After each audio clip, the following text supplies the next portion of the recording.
Hello everyone and welcome to this week's episode of the Munce Report. We're coming to you from a soaking wet Eagle farm, but the good news is it's less wet here than it is across the road. Welcome mate, obviously they made a call with that. The Doomben 10,000 will be run on the home track here at Eagle Farm. You happy with that call? Well, it's good we're even going to get a race meeting, Adam. I mean, with the amount of rain we've had, it probably would have been doubtful if we had have stayed at Doomben whether we would have got the meeting at all. So I think they've made the right decision by going early and changing everything to Eagle Farm. At least we get to see our horses go around. Yeah, well, fingers crossed that's the case, and all's good ahead of Saturday. So the rain won't stop us. We've got a big show coming up. We'll recap the win of Bedini's Girl. It was a well-deserved win, as well as highlight some of the other stable performers over the past week. Some owner education for everyone, a little piece of gear that some people may not know a lot about, and then of course a preview of all the weekend's feature race runners. Okay, well, it was great to see Bedini's Girl break through for what was a very well-deserved win, wasn't it? She'd been knocking on the door for quite some time and obviously racing in higher company for a long while. Yeah, she sure had. Look, I think it was just a matter of confidence with her. She was lost her way a little bit, I suppose, best way to describe her. She was wanting to gallop and was trying hard, but I just felt she was lacking something, and we sort of persevered with her, put a set of blinkers on her over 1350, and she was very strong to the line. So, hopefully now that was a good confidence booster and she can get back to a bit of the form that we know she's got. Yeah, it was good to see her back in the winner still. So well done to the owners there, as well as Angela Jones on the ride. And just quickly touching on the feature race runners, Rhapsody Rose and Elude obviously went around at the Gold Coast on Hollandale Stakes Day, and obviously there's no point really showing their replays because they were just forgive runs on the track. Yeah, Elude wanted to run. You could see he jumped out very, very well, and he travelled good while he was sort of on the bit and being held together, but the minute that Mark let him stride, he just lost his action. So both horses, Rhapsody Rose was slow out and got back on the worst part of the track and never went a yard. So they're two forgives, both those horses, and I'm sure once we get back here on top of the ground, we'll see much improved performances. Okay, well, good to hear they came through all well. And Brookhaven made an encouraging debut at Ipswich, obviously got back and went around them and worked home nicely. Very nice horse. The 1100 was always going to be a bit of a concern, particularly being at Ipswich, but we needed to get the show on the road with him. He was ready to go to the races. He's a big horse, big striding horse. He got back behind a couple of horses that wouldn't take him up into the race at the right time, and then he lost his way on the corner. So for him to rally and pick himself up to finish fourth was a mighty effort. So he'll go straight to a mile in 2 weeks' time at Doomben, across the road at Mile Maiden at Doomben. Okay, very good. Well, one to follow there, and he's the horse, of course, we highlighted a few weeks back, the escape artist. He's got a few tricks up his sleeve at the stable here. He has, yeah, but we've got him contained at the moment. He's contained and he's going well, so keep an eye out for Brookhaven in the next couple of weeks.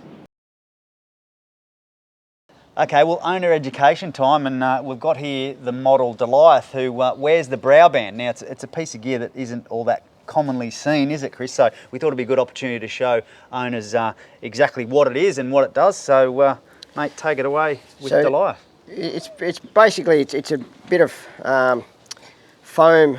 They call it a brow band for a reason. It goes up over their eyes. So as when the horses are in the barriers, it tends to stop them wanting to rear up and lunge at the gates and miss away. So it's only really used on horses that are a little bit fractious in the barriers, as Goliath was last preparation, but she's been very, very good this preparation. It's very simple to put on. I'll have a crack at putting it on here now.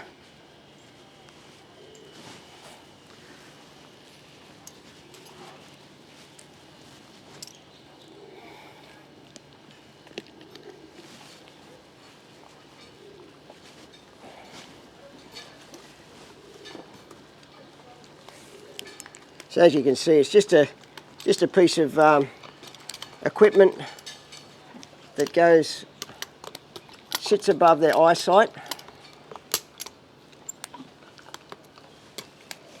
Just sits above their eyesight here in that sort of position, and it just seems to comfort the horses when they're in the barriers, from wanting to leap up or lunge at the front of the gate. So it's very effective. It's certainly done a good job with her, and it's been used on a number of horses, but it's not as common as your normal blinkers or nose rolls or things to that effect. Okay, mate. Well, 6 runners represent the team on the home track here on Saturday. A big team heading to Eagle Farm. And Boom Nova's the first runner, obviously a last start winner who's entered for the Class 6 plate over the 1,000 metres. You did have her in the listed Bright Shadow, but drew wide there. Yeah, drew very poorly in the Bright Shadow, and that option was there for us, so we thought we'd use that, the fact she drew a little bit better. Unfortunately, Boris couldn't ride her. Samantha Collett will take the ride, but I'm sure she'll do a good job with her. She's pretty straightforward. She'll be on speed there somewhere in the first 4 or 5, and the way that she went the other day, she's certainly racing in a good vein of form. Well, we're here with Southern Stock. Let's talk about him. He's entered for the listed Rough Habit plate over the 21.43, which is obviously a slight distance change, and that's because of the transferred Eagle Farm. That'll be to his liking, you'd think, given he's on the Derby path? Well, I think so. I think he'll appreciate that. He's just an out-and-out stayer. He can run very strong sectionals for a long period of time, can sustain a pretty strong gallop, so I don't think the 2100 will be a concern for him. Obviously, he's still building his fitness levels up to that Derby distance, but I feel we've got him on the right track at the moment, and his run in the Guineas was very good, so I've got no reason to be concerned about him. Yeah, you obviously were happy with that run in the Guineas, had a bit of flashing light look about it, given what he's aiming for. Well, he actually showed a turn of foot, which was good to see, which was something we hadn't seen previously. He was sort of, not so much a grinder, but he just likes to get into his rhythm, and he'll run good solid sectionals for a long period of time. But the other day, when Larry got back, let him find his feet, he really hit the line strongly. So I would probably think that he'll do something similar on Saturday. Yeah, well, that's what you want in stayers, isn't it? To see that turn of foot at the end of a That's right, and there'll be a lot that won't run the trip, whereas I know he will. Okay, well, speaking of trips, Smart Meteor, he takes his place in the Group 3 Chairman's Handicap over the same distance at 21.43. He's had 2 good runs over shorter trips, and obviously this is the start of his Cups path. Yeah, well, he had 58.5 the other day, and I just feel he doesn't carry weight well, so he's back on the minimum. Obviously up in grade a little bit, but I think the 2100 will be to his liking, and this rain will certainly be to his liking as well. So I feel that he's just starting to get up to the right distances and into the right races. Okay, well, he's one to watch out for. Then go to Centrefire and Polysopam, who are both entered for the listed Bright Shadow over the 1200. Obviously, Centrefire was huge first up. We spoke about her, drawn nicely here, barrier 3 for Sam Collett, and Polysopam was saved from the wet conditions last week. Yeah, well, Centrefire is going to get every hope from a good draw with Samantha, who knows her. She'll be right there on speed, and she likes Eagle Farm. She's raced well here before, so I can see a lot of positives with her. Polysopam, on the other hand, is drawn poorly. Very good mare, very good galloper with a good record. Where Luke Tarrant gets to in the run, I'm not sure with her from 18 barrier, but she's certainly going well. And missing last Saturday, I think, was a blessing. I think it actually sort of gave her an extra week, and I think it was probably more of a benefit than a hindrance to her. Okay, and this is obviously the first step for her as far as her winter campaign goes. So. Sure, there's a lot of other races to come along for her, but I wouldn't be surprised to see her hitting the line quite strongly. Okay, and the other runner on the program is Dash for Dreams, who's entered in the benchmark 85 over the 1400, and she, of course, made it 2 wins from her past 3 starts at Ipswich last start. Racing really well, obviously up in grade, but she's deserved that chance. She's got a good resume. She'll probably roll forward from a tricky draw, big long back straight to find a spot, and I'm sure Boris will be able to do that. And if she can maintain the form she's in at the moment, she's certainly got to be one of the chances in the race. Yeah, well, informed team representing the stable on Saturday, so exciting time for yourself and Connections heading into a big day. Yeah, well, it is. It's always nice to have runners on big days, but we go into the races with some genuine hopes makes it a bit more exciting, so fingers crossed. Well, we've got the busybody Southern Stock here. He's not going to leave us alone, but we'll do our best to get through the provincial runners. Sunday at the Sunshine Coast, they made an early call with that meeting, transferring it from the grass to the poly. Probably rightly so. I mean, Calandra's obviously has probably more than what we've had here in Brisbane. So at least, we've got the poly track up there. We've got a race meeting to go to. Yeah, well, it's been a saviour. We've spoken about that on a number of occasions, haven't we, about just how it comes in handy for these occasions. Well, it is. And I mean, look, we've got horses there that are kicking their preparations off and need to get rolling. At least they're getting a good fitness run into them. If they handle it, they handle it. If they don't, well, there's always another day. Yeah, sure. Well, let's speak about those runners. We spoke about a few of them last week. Obviously, they had the start to their campaigns delayed somewhat because of the wet weather, but you've got a couple of debutantes here in Artemis and Holterman. They're both in different races, but cutest 2-year-old maidens, and how have they been with that extra week since last week? Yeah, well, look, the maidens are few and far between, and we're sort of nearly at a point where we're going to have to run them.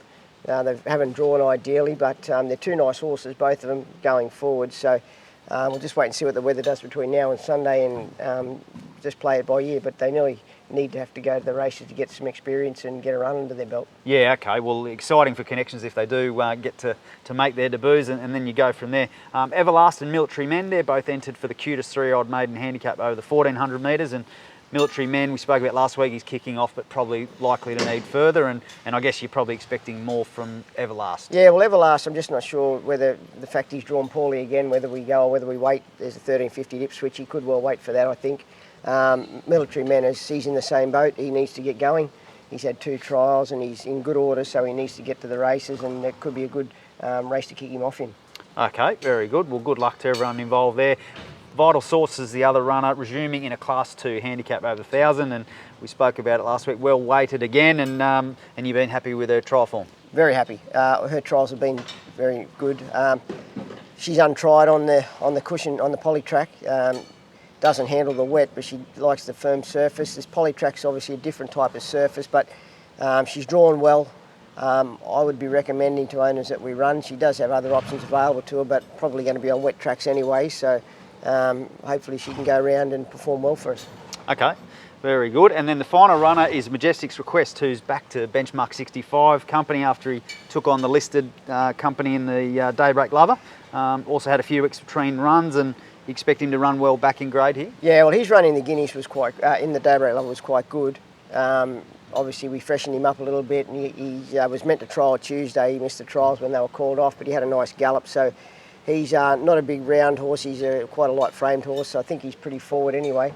And he's in the same boat. He needs to be able to be kept up to the mark, so as we've got a few other races in mind for him later on.